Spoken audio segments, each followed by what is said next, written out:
And we're live. Attention, attention. Calling all looters. This is the assignment. Hello, looters. Welcome to the Movie Loot Live. My name is Carlo, and I'll be leading the assignment, the episode where me and a guest will choose the set of categories of what to watch during the current month of March. Although it might spill onto the next month because we're halfway through March. Uh, but that will be our loot. And for that, I'm joined by a good friend and the host of the Forgotten Filmcast, Todd Liebenow. How you doing, Todd? I'm doing very well. It's great to be here. I'm glad you said we're going to have a little extra time on this because yes, we're partway through March already. So, We're probably but gonna I'm need very, it. Yeah, yeah, I'm looking forward to this though. I'm a fan of your show.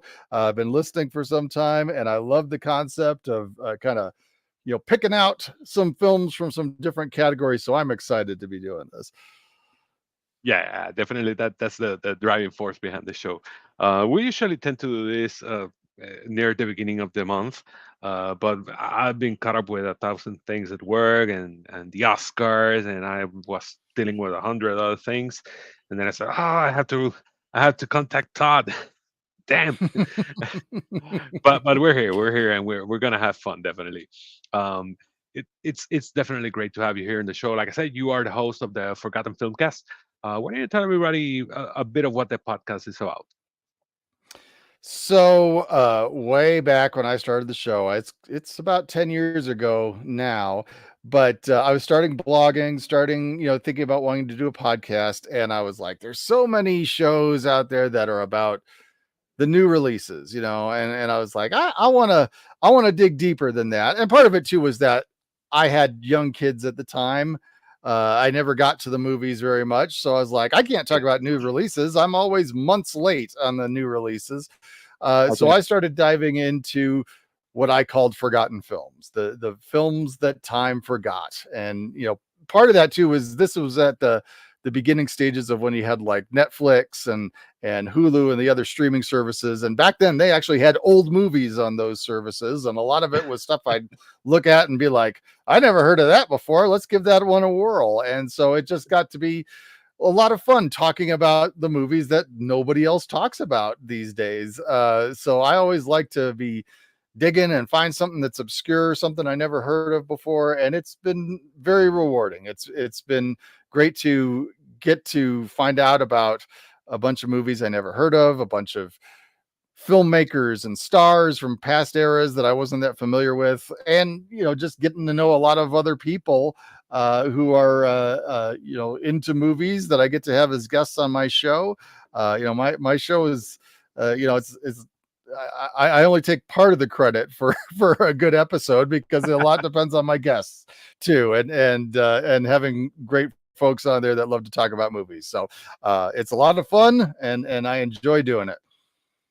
I definitely relate it because most of the credit of this episode goes to you.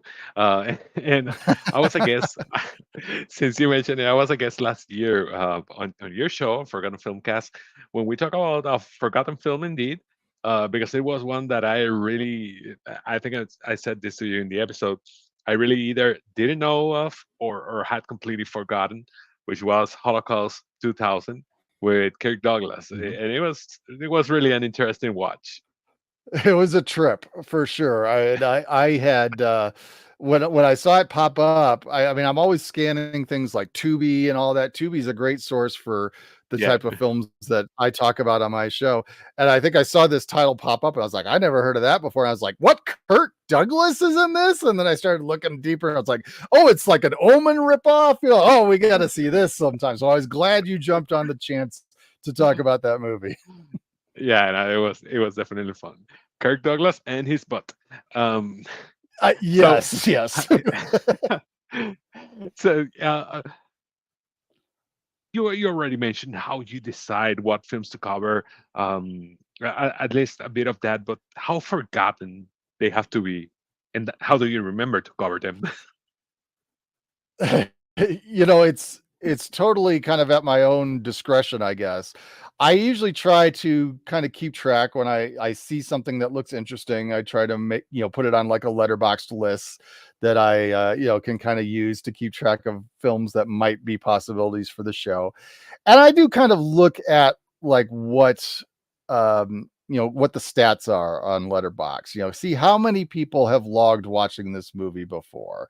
If we're talking about a movie where 50,000 people have logged it or 100,000 people have logged it, that one's not really going to be a candidate for the show, most likely, Yeah, because a lot of people know about that stuff. So I'm looking for the stuff that has like, maybe 6,000 people have watched it, or 1,000 people, yeah, or 500 or something, like, just the ones that just do not have a lot of logs. But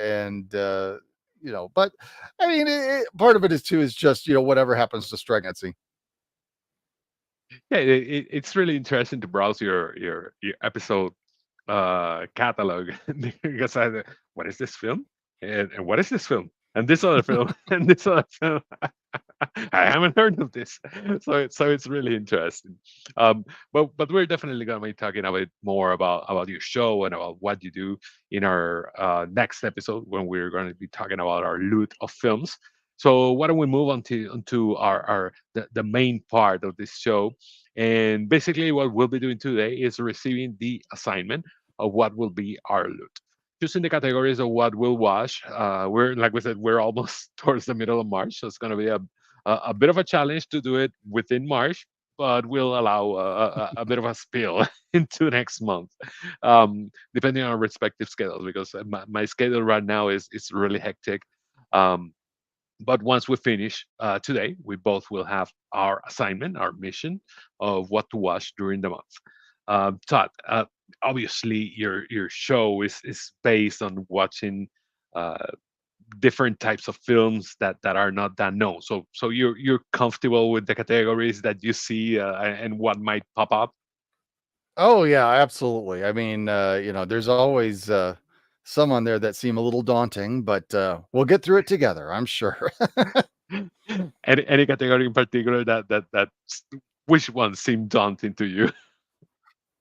Well, when I listen to your show, always the ones that jump out at me as like, "Ooh, where would I on earth would I find that?" is the ones that are from certain countries that are maybe not as, Yeah, known for their big film industry and things like that. So, I just Th- every those are the it seems like Achilles heel.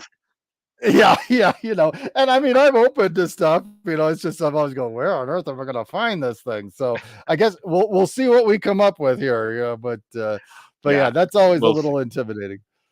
Like I always tell my guests that we can stay in touch, and I try when I choose certain countries for the categories.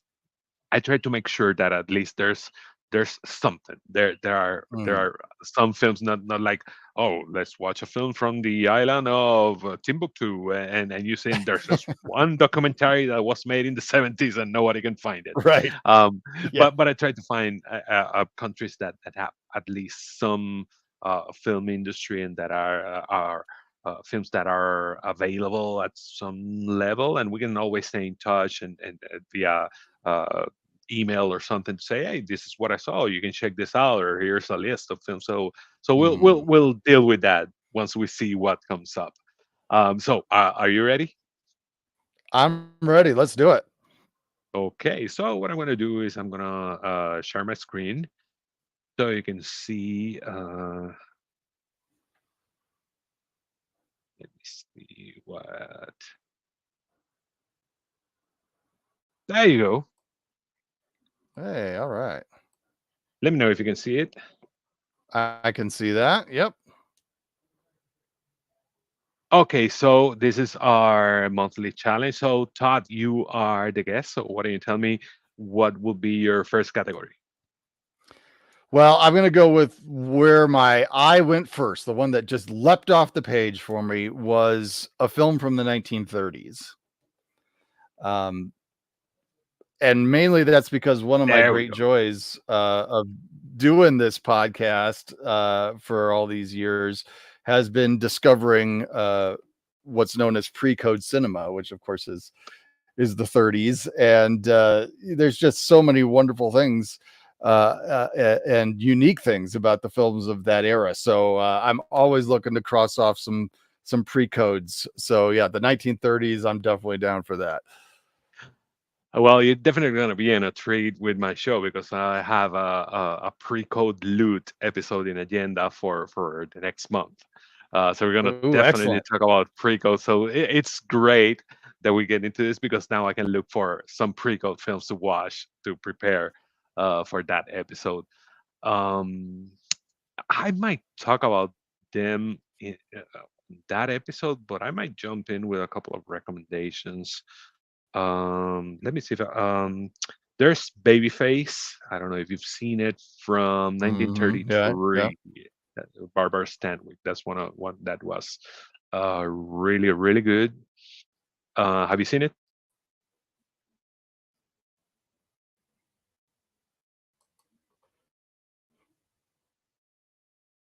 Have you seen that one, Babyface?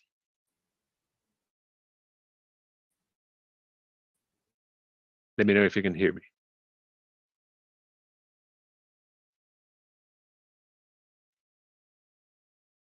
Can you hear me, or Which did I I lose would you? highly recommend. Oh, I think I lost you. I think I lost you for a bit. Which one you said? I there you are. Oh, I'm sorry. I was saying that, one that I would recommend that we covered on my show that is also Barbara Stanwyck is Night Nurse, which is a Oh, really, really interesting film, and it also has in it Joan Blondell, who, I will probably, as I try to tackle this category, seek out first some Joan Blondell films that I haven't seen before because she is my favorite star of the '30s. okay, okay. So we can definitely check that out. There's another one that is called it's a very I really hadn't heard about it. It's 1934. It's called The Ninth Guest, and it's a little film, but it was certainly interesting and a pretty good watch. Um, we have one of our listeners, Tim Doherty, one of my very very great friends. He's recommending The Most Dangerous Game from 1932. I've seen that. I think it stars Fay Ray. I think it's the one that the female star in that one. I've seen it. I'm a huge fan of the short story, The Most Dangerous Game, um, and I've seen that film. I don't know if you've seen it, but there's a recommendation for us.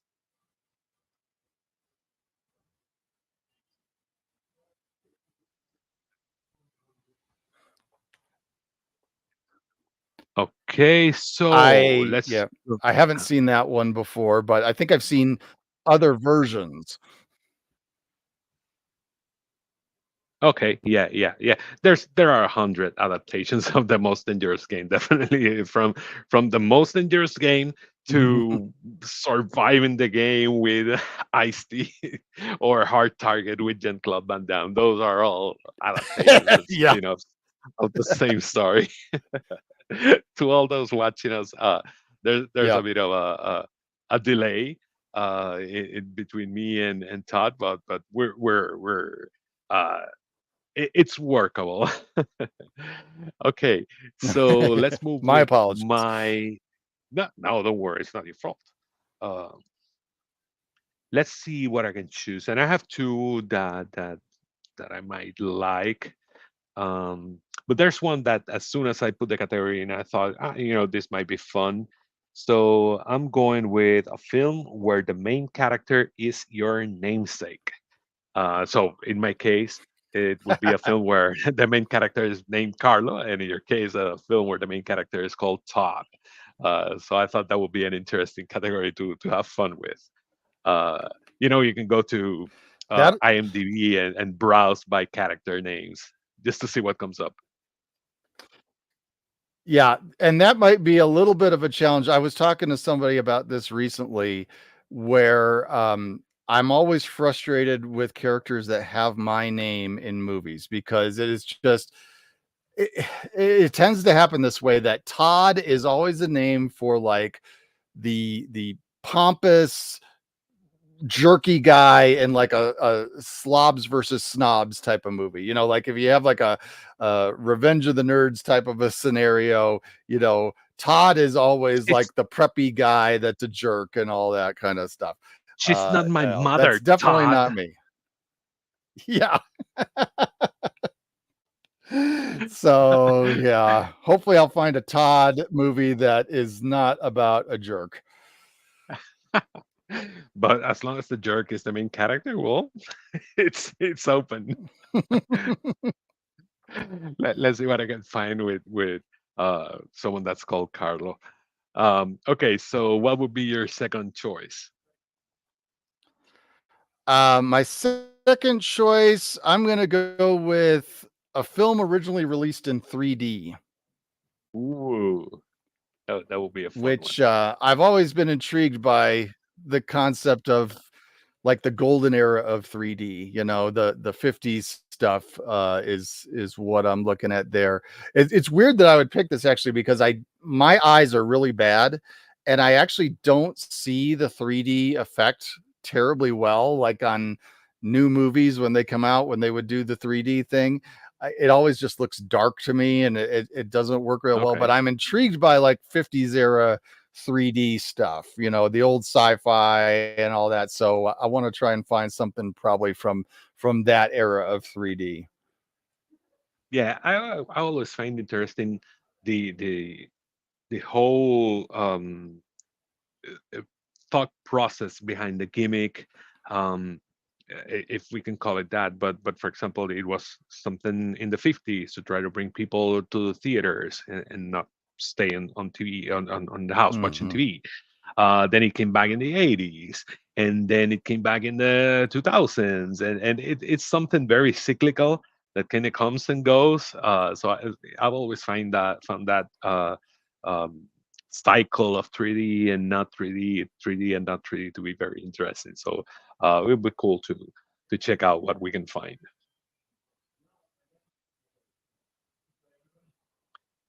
Something that I always like to share. My my very first theater memory. I don't know if I went to the theater before this, but my very first theater memory was watching Just 3D with my mom and my three brothers. She I don't know, but she apparently sneaked us in. She wanted to see the movie, so she said, my mom was a single mom, so she said, well, I'm gonna bring my four kids with me to watch Just 3D. And I remember she putting the 3D glasses on me, and I don't remember much about the film from that moment because I rewatched it recently and it sucks. But but I always remember, there's this with this with this 3D gimmicky films. There's always like a big 3D moment, which is usually at the end, some explosion or something that will come flying right at your face. And in this case, it's a big uh, shark exploding and the teeth coming at you in the end. And I always remember that at Yeah. that exact moment, I turned to the side to ask my mom something, so I missed it. I say, "Hey, mom." Jaws 3D. That movie, I mean, it is bad. I won't argue with it on that. I do think it's entertaining on a certain level, probably because it's so bad. And I always say at least it's got Leah Thompson in it. I would watch Leah Thompson Yeah, organize her sock drawer, you know. So don't we all? Okay, so let's go with my next pick. And there are a couple that are screaming at me. Um, but I'm gonna go with this one, which is one of the first ones that I put in, and should be pretty easy to tackle, which would be a film directed by a woman in honor of what is International Women's Day and International Women's Month. So it should be something pretty easy to tackle. yeah, yeah, absolutely. A few years ago I did a podcast all focused on films directed by women. It was not one of my shows, it was another show I was guesting on where we kind of Okay. we drafted teams of films that were directed by women. And And I mean, there's a lot of great stuff out there. My first round pick, of course, was Fast Times at Ridgemont High, because I'm an Oh, yeah. '80s guy, and so I had to Yeah. pick that first. Yeah. That's Amy Heckerling, right? Yeah, yeah. Okay. Yeah. I also did an episode on films directed by women. I think it was last year or the year before, with a good friend, Sylvie, and she brought a good bunch of recommendations. So it might be a good opportunity to catch up with them, and maybe uh, finally watch some of those recommendations. So yeah, definitely something to check out. Mhm. Um, so we already have four categories. We have a film from the 1930s. We have a film where the main character is your namesake, which would be a character named Carlo or a character named Todd. A film originally released in 3D in theaters, and a film directed by a woman. How are you feeling so far with this category, Todd? I like these. I think this sounds good. Okay, okay. So before we head into our final category, our final category, which will be randomized, I'm gonna stop sharing my screen for a moment, and I'm gonna let you talk a bit about what you have coming up in the Forgotten Filmcast while I tinker with my spreadsheet for a minute. Oh, okay. Well, yeah, I just released an episode, just this morning, actually, um, where we talked about a movie from 1991 called Scissors, which stars Sharon Stone. This is like right before she hit it big with Basic Instinct. So she wasn't quite A-list Sharon Stone yet at this point. It was a it's a strange film. It was I can't call it a good film, but it was a strange film. Interesting to talk about for sure. So yeah, that's the episode that just hit. And gearing up for an episode coming up that I'm going to be recording this weekend. Toby Roan from the 50 Westerns from the 50s site has been a Clint Eastwood's film The Gauntlet, which is probably one of the lesser known Clint Eastwood movies. And, and I've never seen it. So we're going to talk about The Gauntlet on an episode.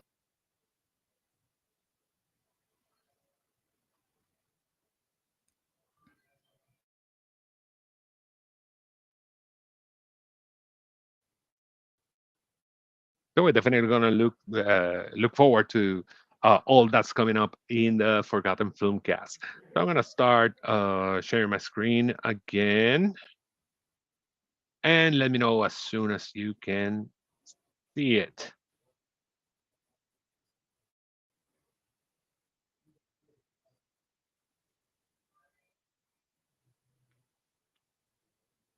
It's not quite there yet.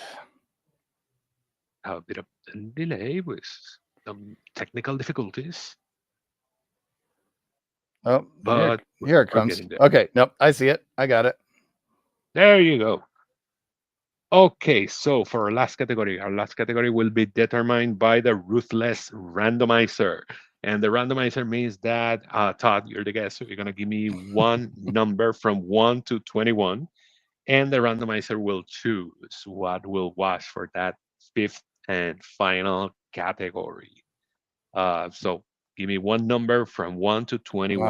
Okay.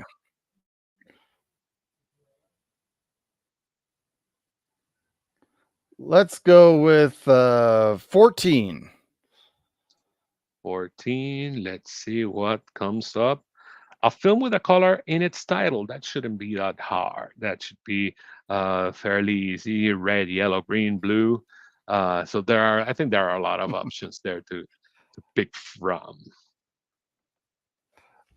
So we I have our. I'm Uh, very pleased. This was actually one of my backup choices. So nicely. oh yeah, it worked. It worked. Everything worked well for you. Um, so we have our five categories. We have a film from the 1930s. We have a film where the main character is your namesake. We have a film originally released in 3D in theaters, and a film directed by a woman. And our final category, chosen by the randomizer, is a film with a color in its title. So that's our assignment for the month. Are you up for it, Todd?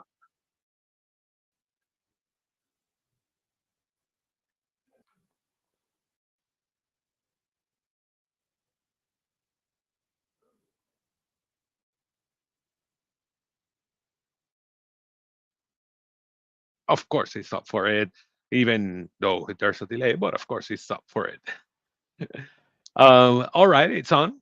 What will happen now is that we will have, like I said, what's left of I'm March. sorry. You. Yeah, go ahead. Don't worry, don't worry, we're handling. Yeah, I'm But sorry. Yeah. don't worry. I was asking, are you up for it? Are you up for the challenge? Oh, absolutely. I am up for the challenge. Definitely. Well, I'm glad to hear that.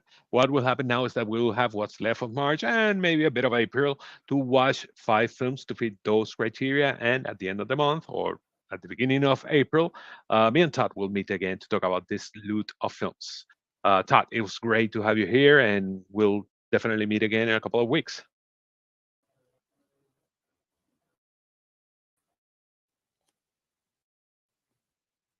Okay?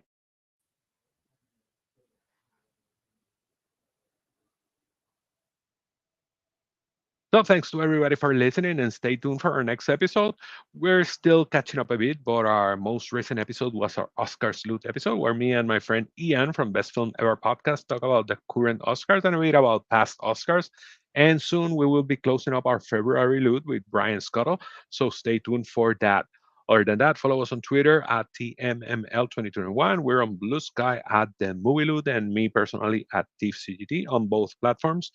Todd, where can people follow you? Where they can find the Forgotten Filmcast so they don't forget?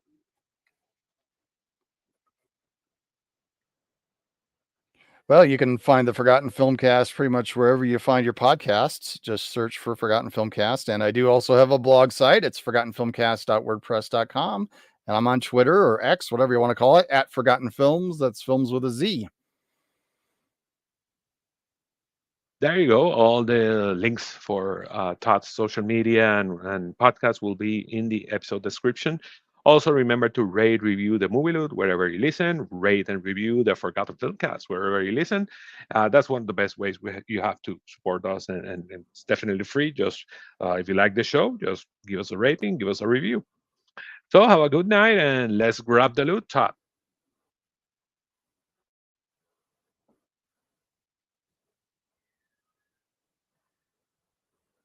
I'm sorry, I couldn't quite hear.